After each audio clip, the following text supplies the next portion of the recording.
અને ભક્તો ભૂલશો નહીં,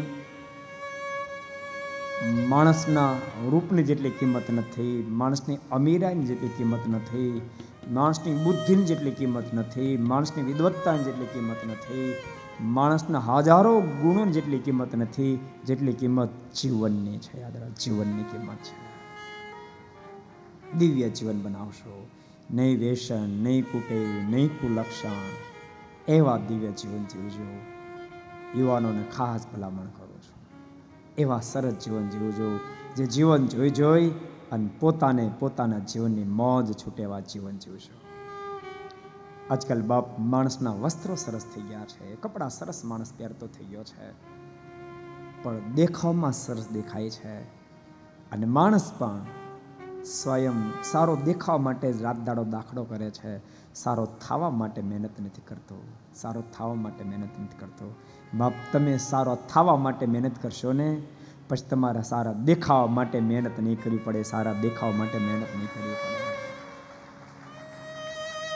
માણસના જીવનની જે મહાનતાને દુનિયામાં કોઈને આંબી શકે, કોઈને આંબી શકે.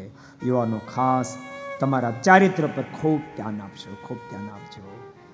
આપણે હિન્દુસ્તાનના બાળકો છે, રસ્તે ચાલ્યા જતા હોય, આપણી દ્રષ્ટિ ક્યારેય કોઈ બેન દીકરી ઉપર પડવી જ ન જોઈએ, પડવી જ ન જોઈએ.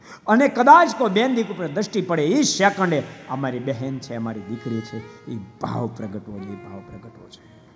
આપણે કોના સંતાનો, પુરુષો આપણા કોના સંતાનો? આપણે વાંદરાના વારસદાર નથી બાપ. પશ્ચિમને વાયદે ચડી જતા અને આપણે વાંદરાના વારસદાર નથી. આપણે ભગવાન સ્વામિનારાયણ, ભગવાન રામ, ભગવાન કૃષ્ણ, અરે ગોપાળાન સ્વામી, મુક્તાન સ્વામી, સ્વામી વિવેકાનંદજી, અરે મોટા મોટા આચાર્ય, વલ્ભાચાર્ય, રામાનુજાચાર્ય, એ બધાને આપણે વારસદાર છીએ. ભૂલશો નહીં જિંદગીમાં આપણે કોણ છીએ, ભૂલશો નહીં. આ મહોત્સવને માણ્યા પછી એક યુવાન સંકલ્પ કરે, જિંદગીમાં ક્યારે મારી આંખને ખરાબ જગ્યાએ ઠરવા નહીં દઉં. ગ્રસ્તો છતાં એક પત્ની સિવાય જગતની તમામ નારી પ્રત્યે મા બેન દીકરીની ભાવના કેળવી દઈશ. એવા ચારિત્રવાન જ્યારે થશો ત્યારે મહાનતા પ્રાપ્ત થશે. યાદ રાખજો, દુનિયામાં લોકો યુવાનોને બહુ વખાણે છે, પણ હું તો એમ કહું, માત્ર યુવાન નહીં બાપ, ચારિત્રવાન યુવાનની મહાનતા હોય, ચારિત્રવાન યુવાનની મહાનતા હોય.